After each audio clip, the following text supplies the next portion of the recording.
नमस्कार दोस्तों, मैं Ashish Shukla Ayurveda vision online platform पर आप सभी साथियों का बहुत बहुत स्वागत करते हैं। दोस्त, जैसे श्रृंखलाओं का जो सिलसिला चल रहा है उसी सिलसिले को आज फिर आगे बढ़ाते हुए आपके सामने एक नए अभ्यास श्रृंखला को आज फिर लेके आया हूं। तो आप लोग तैयार हो जाइएगा अपने प्रश्नों को हल करने के लिए और एकदम अपने हाथ में कॉपी और कलम लेके बैठिएगा कि जो नए प्रश्न होंगे उसको अपनी कॉपी में आप नोट कर लीजिएगा। चलिए दोस्त, आज शुरू करते हैं अपनी श्रृंखला का। पहला प्रश्न हमारे सामने आया है। पहला प्रश्न हमारे सामने जो आया, कहा गया पाली किस धर्म की भाषा है? पाली वैदिक धर्म की भाषा है, जैन की है, बौद्ध की है कि सिख की है? तो इसका सही जवाब आप लोग देंगे। तो देखिए, पाली वैदिक धर्म से नहीं जुड़ी होती है, जैन से भी नहीं जुड़ी होती, सिख से भी नहीं जुड़ी होती है। पाली जुड़ी किससे होती है? बौद्ध धर्म से जुड़ी होती है। इस पाली भाषा के प्रवर्तक जान लीजिएगा किसको माना जाता है? गौतम बुद्ध को माना जाता है। किसको माना जाता है? गौतम बुद्ध को माना जाता है। ठीक है, यही गौतम बुद्ध थे जिन्होंने पाली भाषा को लेकर देश विदेश तक अपने धर्म का प्रचार प्रसार किया था। ठीक है, अपने धर्म का प्रचार प्रसार करने के लिए गौतम बुद्ध ने किस भाषा को अपनाया था? पाली भाषा को अपनाया था। तथा पाली भाषा कौन से धर्म की भाषा है? बौद्ध धर्म की भाषा है। ठीक, अगला प्रश्न देखिएगा। लिखा गया निम्नलिखित में से कौन सा मूर्धन्य ध्वनि नहीं है? मूर्धन्य मतलब कि जो मूर्धा से उच्चारित होने वाली ध्वनि नहीं है।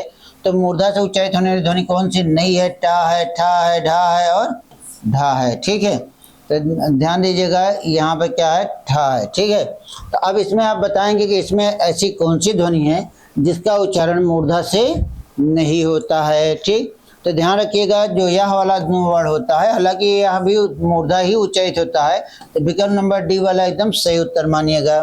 ठीक, अगला प्रश्न आपके सामने दिया गया है। क्या एक विदेशी भाषा का शब्द है? एक विदेशी भाषा का शब्द है। विकल्प है कतार, पंक्ति, श्रेणी, श्रृंखला।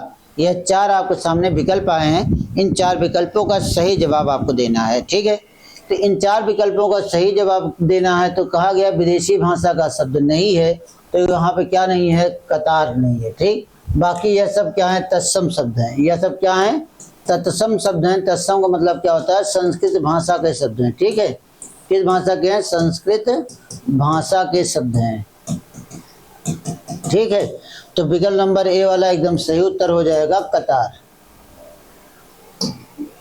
अगला देखिए, अगला जो आपके सामने प्रश्न आया, क्या कहा गया? बुढ़ापा एक प्रकार का अभिशाप है, रेखांकित शब्द की संज्ञा बताइए। जातिवाचक है, भाववाचक है, व्यक्ति है, समूह है? तो समूह तो होगा नहीं, में तो पहले से कट ही जाएगा।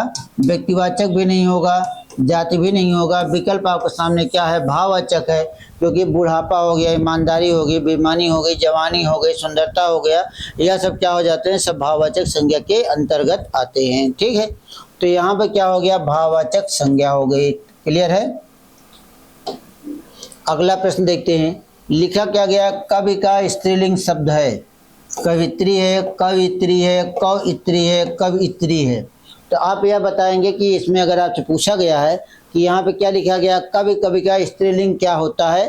तो मित्र यहाँ देखिए, कई बार शुद्धवर्तनी में पूछा गया, कवित्री होता है। ठीक है, क्या होता है? कवित्री लिखा जाता है। तो विकल्प नंबर सी वाला एकदम सही उत्तर हो जाएगा। ठीक, क्योंकि जब इसका स्त्रीलिंग पूछा जाता है तो कवित्री कहा जाता है। ठीक है, क्लियर है? कवि का स्त्रीलिंग क्या हो जाता है? कवित्री हो जाता है। अगला प्रश्न हमारे सामने क्या है? पेड़ पर पंछी बैठे हैं, इस वाक्य पर पेड़ पर पद में कौन सा कारक है? करण है, अपादान है, संबंध है या अधिकरण है? विकल्प आपके सामने चार आते हैं। इन चार विकल्पों में से किसी एक का चयन आपको करना होगा। तो देखिए, पेड़ पर कौन बैठा है? पंछी बैठे। मतलब मान लो कि यह एक पेड़ है और इस पेड़ पर कौन बैठा है? यहाँ मान लो यह पंछी है, तो किस पर बैठा है? इस पेड़ पर बैठा है। तो पेड़ क्या है? बैठने का क्या है? यह आधार है। ठीक है, संज्ञा के आधार की सूचना क्या हो रही है? पेड़ हो रहा है। जब संज्ञा के आधार की जो सूचना देगा उसे हम क्या नाम दे देंगे? अधिकरण कारक कह देंगे। ठीक, उसे क्या नाम दे दिया जाएगा? अधिकरण कारक कह दिया जाएगा। अगला जो हमारे सामने प्रश्न आता है, लिखा क्या गया? कोई आ रहा है। कोई आ रहा वाक्य में कोई किस प्रकार का सर्वनाम है? कोई किस प्रकार का सर्वनाम है? अनिश्चयवाचक है, निश्चयवाचक है, संबंधवाचक है या निजवाचक है? तो आप बताइएगा कि कोई किस प्रकार का सर्वनाम है, या आप हमें बताइए। तो कोई किस प्रकार का सर्वनाम हो जाता है मित्र? कोई है, निश्चित नहीं हो रहा है, कौन आ रहा कौन नहीं आ रहा, तो वह क्या हो जाएगा? अनिश्चयवाचक सर्वनाम कहलाएगा। ठीक है, क्या कहलाएगा? अनिश्चयवाचक सर्वनाम कहलाएगा। अगला प्रश्न देखते हैं। लिखा गया निम्नलिखित में से किस वाक्य में अकर्मक क्रिया है? पानी बरस रहा है, मैं गेहूं पिसवाता हूँ, श्याम निबंध लिखता है, राम मोहन को रुला रहा है। इस तरह के वाक्य दिए गए हैं। ठीक है, इस तरह के वाक्य दिए गए हैं, तो इसमें आप यह बताएंगे इसमें कौन सा है। ठीक, कौन सा अकर्मक क्रिया का उदाहरण है? देखिए, मैं गेहूं पिसवाता हूँ, श्याम निबंध लिखता है, राम मोहन को रुला रहा है, तो यह सारे वाक्य तो नहीं हैं। तो बच्चा आपके पास क्या? पानी बरस रहा है, जिसमें क्रिया का जो प्रभाव है सीधे किस पर पड़ रहा है? पानी पर पड़ रहा होता है, कर्म की कोई बात ही नहीं कर रहा होता है, तो उसे हम क्या कहते हैं? अकर्मक क्रिया कहते हैं। बाकी यह जो तीनों हैं, यह तीनों किस में चली जाएंगी? सकर्मक क्रिया में चली जाएंगी। ठीक, लेकिन अगर और देखा जाए तो पिसवाता हूँ या प्रेरणार्थक क्रिया हो जाएगी। ठीक, क्या हो जाएगी? प्रेरणार्थक क्रिया हो जाती है। मोहन श्याम को रुला रहा है, मोहन श्याम को रुला रहा है, यह क्या हो जाती है? द्विकर्मक क्रिया हो जाती है। क्या हो जाती है? द्विकर्मक क्रिया हो जाती है। श्याम निबंध लिखता है, यह क्या हो जाता है? पूर्ण सकर्मक क्रियाएं हो जाती हैं। तो यह जो चार विकल्प आते हैं, चारों विकल्प का उत्तर अलग अलग आया है, लेकिन जो प्रश्न पूछा गया, प्रश्न के अनुसार विकल्प नंबर एकदम सही उत्तर है, पानी बरस रहा है। ठीक, अगला देखिए, अगला जो प्रश्न आपके सामने रखा गया है, कहा गया कौन सा विशेषण निश्चित संख्यावाचक विशेषण नहीं है? निश्चित लिखा क्या गया? निश्चित संख्यावाचक विशेषण नहीं है। निश्चित संख्या में कुर्ते के लिए 2 मीटर कपड़ा चाहिए। दूसरा विकल्प आपके आगे आया, 1 किलो आम से ज़्यादा मत लाना, सैकड़ों लोग मारे गए हैं, चाय में 50 ग्राम चीनी डालना है। ठीक, इस तरह से आपके सामने कितने विकल्प आए हैं? 4 विकल्प हैं, और इसमें यह पूछा गया है कि निश्चित संख्यावाचक विशेषण नहीं है। तो निश्चित संख्यावाचक की बात जब कहा गया है, तो निश्चित संख्यावाचक विशेषण की अगर हम बात करते हैं, तो वहाँ पे क्या हो गया? विकल्प नंबर सी वाला सही हो जाएगा, क्योंकि सैकड़ों कहा गया है। सैकड़ों निश्चित होता नहीं है। सैकड़ों मतलब 100 से कम भी हो सकता है और 100 से ज़्यादा भी हो सकता है, या एक अनुमान के रूप में रखा गया है। सैकड़ों, हजारों, लाखों, करोड़ों, या जब इस तरह से कहा जाएगा तो यह अनिश्चित संख्यावाचक विशेषण होगा, यह निश्चित संख्यावाचक विशेषण नहीं होगा। रही बात अन्य 3 विकल्पों की, तो यह क्या हो जाता है? चाय में 50 ग्राम चीनी डालिए, यह क्या हो जाता है? परिमाणवाचक क्रिया, परिमाणवाचक विशेषण हो जाता है। क्या हो जाता है? परिमाणवाचक विशेषण हो जाता है, क्योंकि ग्राम की बात आई है। ठीक, मीटर और 1 किलो आम की बात होती है, यह भी क्या हो जाता है? मतलब परिमाणवाचक विशेषण हो जाता है। ठीक है, क्या हो जाता है? परिमाणवाचक विशेषण हो जाता है। ठीक, क्लियर है? तो इस तरह से क्या हो गया? विकल्प नंबर सी एकदम सही उत्तर हो गया। अगला देखिए, अगला जो प्रश्न आता है, लिखा क्या गया है कि ध्यान पूर्वक शब्द में है, परिमाणवाचक क्रिया विशेषण है, कालवाचक है, स्थानवाचक क्रिया विशेषण है, या रीतिवाचक क्रिया विशेषण है। तो आप यहाँ यह बताएंगे हमें कि ध्यान पूर्वक शब्द में कौन सा विशेषण है। ठीक, ध्यान पूर्वक शब्द में कौन सा विशेषण है, तो यह भैया ध्यान रखिएगा, यह क्या हो जाएगा? रीतिवाचक क्रिया विशेषण अव्यय हो जाएगा। ठीक, रीतिवाचक क्रिया विशेषण अव्यय होगा।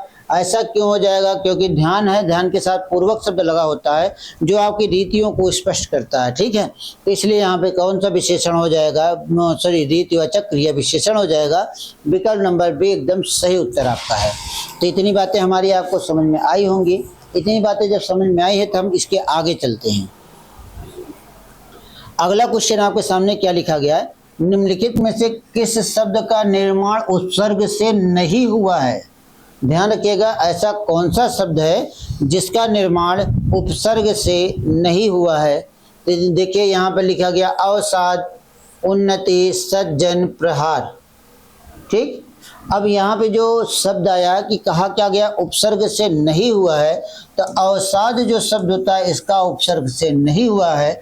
बाकी उन्नति में क्या लगा? उत उपसर्ग लगा है। सज्जन में जन के साथ क्या लगा है? सत उपसर्ग लगा है। और यहाँ पर क्या है? प्रा उपसर्ग है। इसके साथ हार जोड़ देंगे प्रहार हो जाएगा, इसके साथ जन जोड़ेंगे तो सज्जन हो जाएगा, इसके साथ नति जोड़ेंगे तो क्या हो जाता है? उन्नति हो जाता है। तो इन तीनों विकल्पों में उपसर्ग लगा हुआ है, केवल अवसाद एक ऐसा विकल्प बच रहा है जिसमें उपसर्ग नहीं लगा हुआ है। ठीक, अगला प्रश्न देखते हैं। लिखा क्या गया है, कृदंत प्रत्यय किन शब्दों के साथ जुड़ते हैं। बहुत सही, बहुत शानदार आपके सामने प्रश्न रखा गया है। लिखा क्या गया, कृदंत प्रत्यय किन शब्दों के साथ जुड़ते हैं। संज्ञा के साथ जुड़ते हैं, सर्वनाम के साथ, विशेषण के साथ या क्रिया के साथ। तो आपको यह बताना है कि कृदंत प्रत्यय किसके साथ जुड़ते हैं।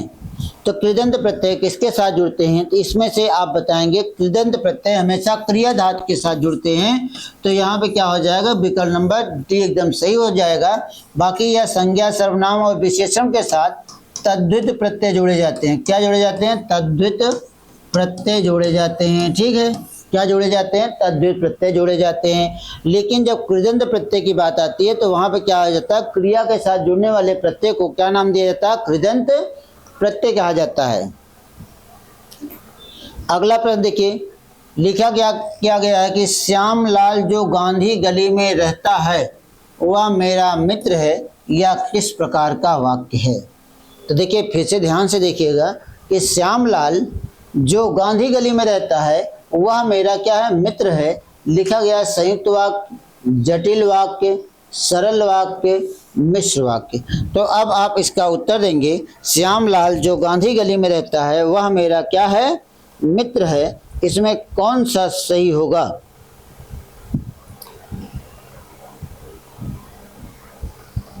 तो बताइएगा आप लोग।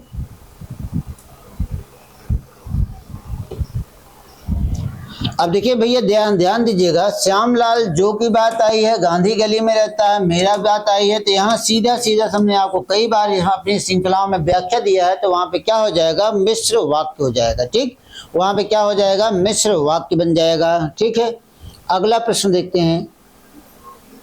अगला, वह सवेरे उठ कर पूजा करता है, कौन सा काल है, सामान्य वर्तमान काल है, अपूर्ण वर्तमान काल है, आसन्न भूतकाल है, इनमें से कोई नहीं। गलत काट दीजिएगा, भूतकाल भी गलत काट दीजिएगा, वर्तमान। सीधा उत्तर आप क्या देंगे, सामान्य वर्तमान की बात होती है, क्योंकि वो सवेरे उठकर पूजा करता है, वह इसका हर रोज का काम है, प्रत्येक दिन का काम होता है, इसलिए यहाँ पे क्या हो जाएगा, सामान्य वर्तमान काल हो जाएगा। अगला प्रश्न देखते हैं। देखिए यहाँ पे यह दो लाइन खींची गई है। लिखा गया विराम चिन्ह प्रयुक्त होता है। विराम चिन्ह है, तुल्यता सूचक है, लाघव चिन्ह है, संयोजक चिन्ह है।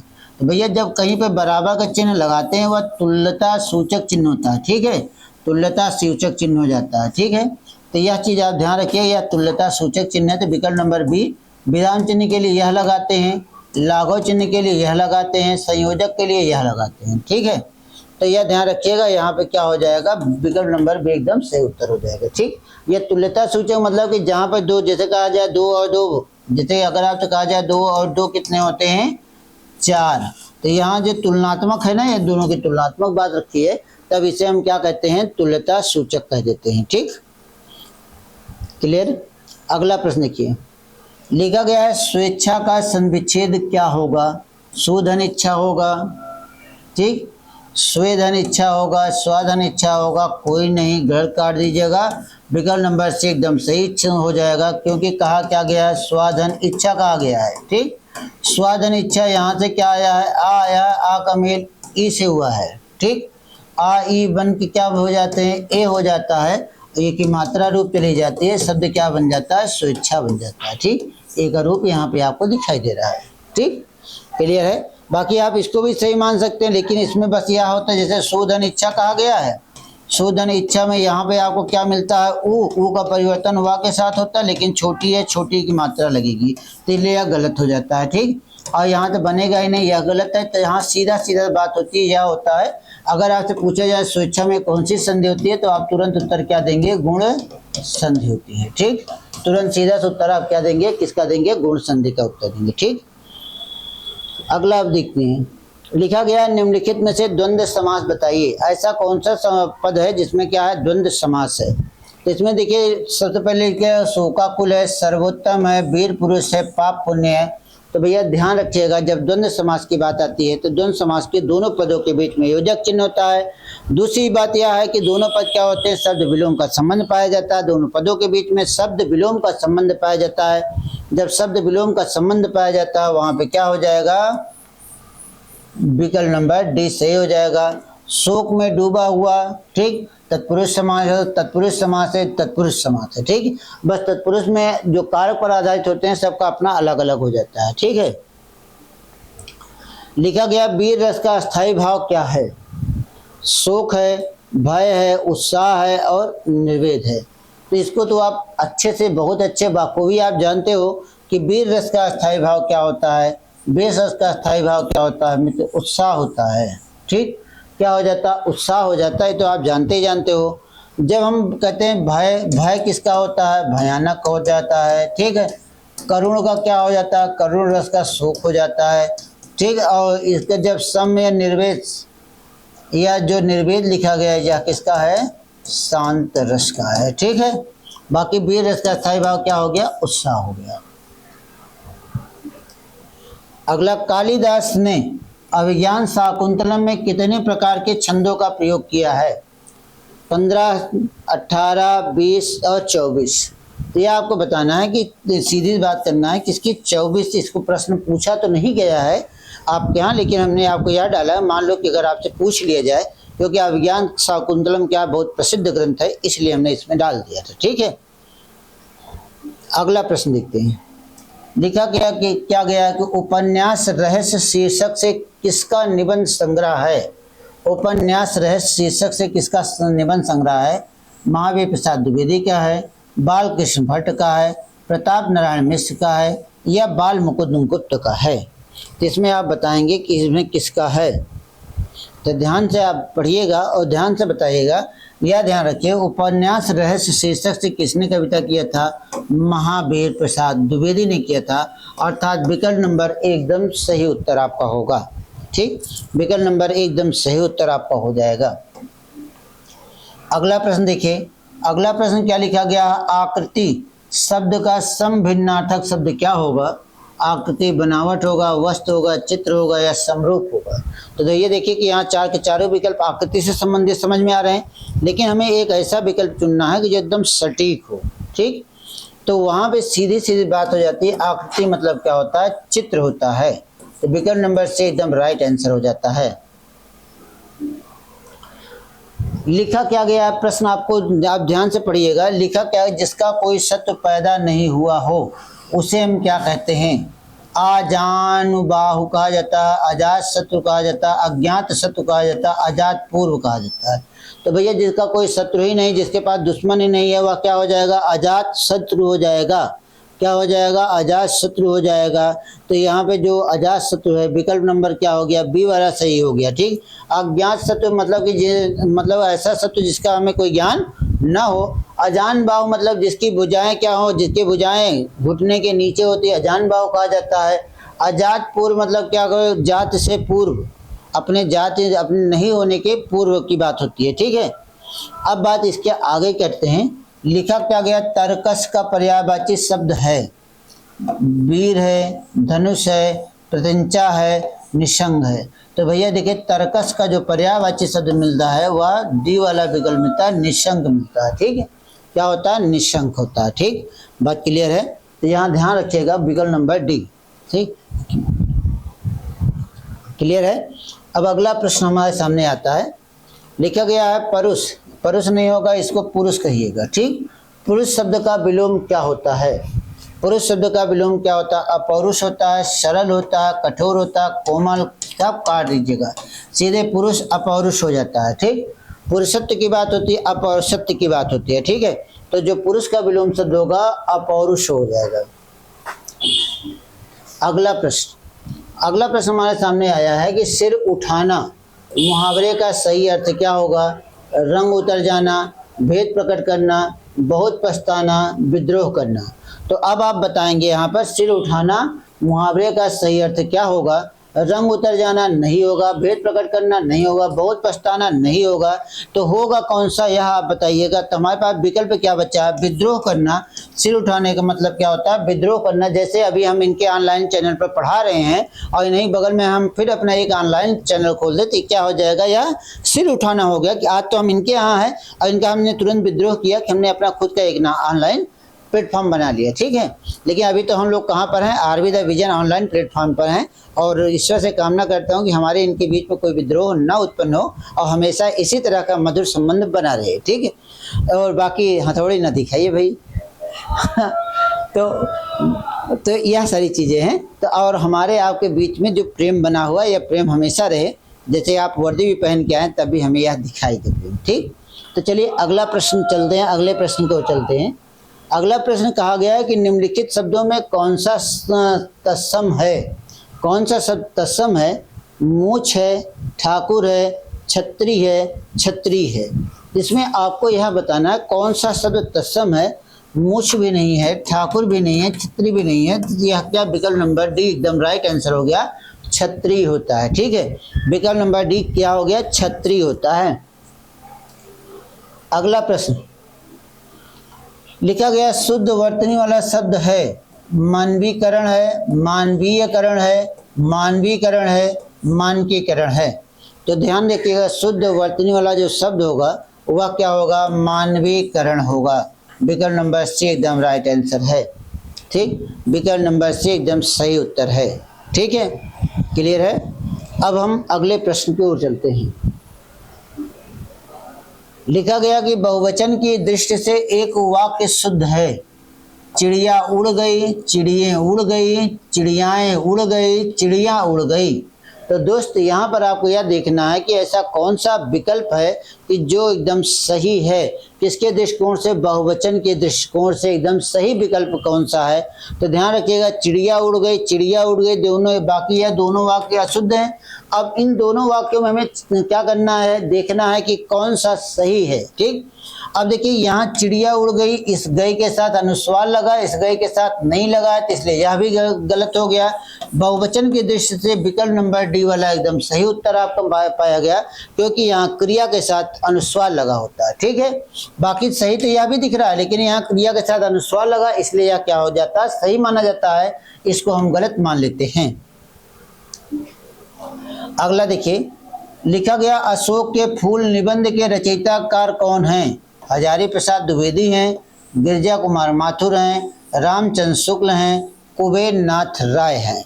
तो आप हमें बताएंगे कि अशोक के फूल के रचयिताकार कौन हैं।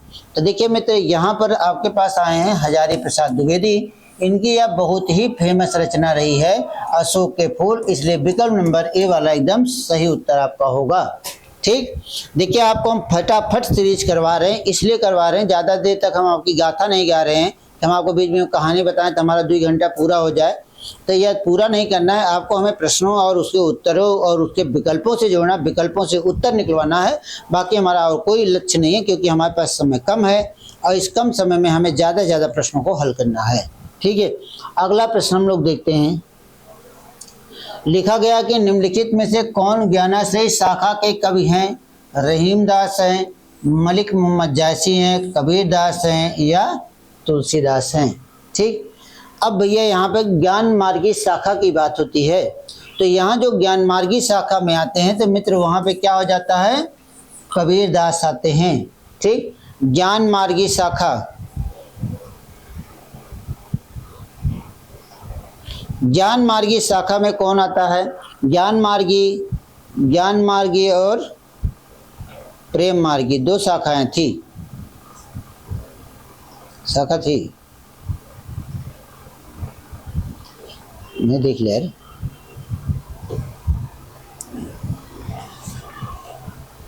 चलिए 1 मिनट आप लोग ऐसे होल्ड रखिएगा, इसमें कुछ गड़बड़ हो रहा है तो उसको हम सही करके आपको देंगे। सही है, ज्ञान मार्गी शाखा के कवि कौन होते हैं, ज्ञान मार्गी शाखा कबीर दास होते हैं और यह संबंधित किससे होते हैं, संत काव्य परंपरा से होते हैं, ठीक। कहाँ से होते हैं, संत काव्य परंपरा से होते हैं, ठीक है। रही बात तुलसीदास की, तुलसीदास राम भक्ति शाखा कवि होते हैं, राम भक्ति शाखा के कवि होते हैं, ठीक है। और मलिक मोहम्मद जायसी की अगर हम बात करते हैं, मलिक मोहम्मद जायसी क्या होते हैं, प्रेम मार्गी कवि होते हैं, प्रेम मार्गी कवि होते हैं। ठीक है, राम भक्ति शाखा हो गए, संत काव्य हो गया, प्रेम मार्गी हो गए, ये रहीम दास भी इन्हीं के साथ आते हैं, संत काव्य परंपराओं में आते हैं। सही, क्लियर है। अगला प्रश्न देखते हैं। अगला लिखा गया, भारतेंदु हरिश्चंद्र का कौन सा नाटक बंगला भाषा का में अनुदित है? ऐसा कौन सा नाटक है जो बंगला भाषा से अनुदित है? विद्या सुंदर है, चंद्रावली है, हिंदी नई चाल में ढली है, कविवचन सुधा है। तो दोस्त हम आपको बता देना चाहते हैं कि जो कविवचन सुधा है, कविवचन सुधा इनका एक क्या था, इनका वो था, समाचार पत्र था। ठीक है, अब बात आई हिंदी नई चाल में ढली थी, या इनका एक कथन था। तो बात हमारे पास दो आई है कि विद्या सुंदर और चंद्रावली। तो भैया ध्यान रखिएगा कि इसमें चंद्रावली भी नहीं होती है। इसमें जो आपके सामने आ जाता है वह कौन सा आता है, यह आपको हम बता देते हैं कि उसमें कौन सा आता है।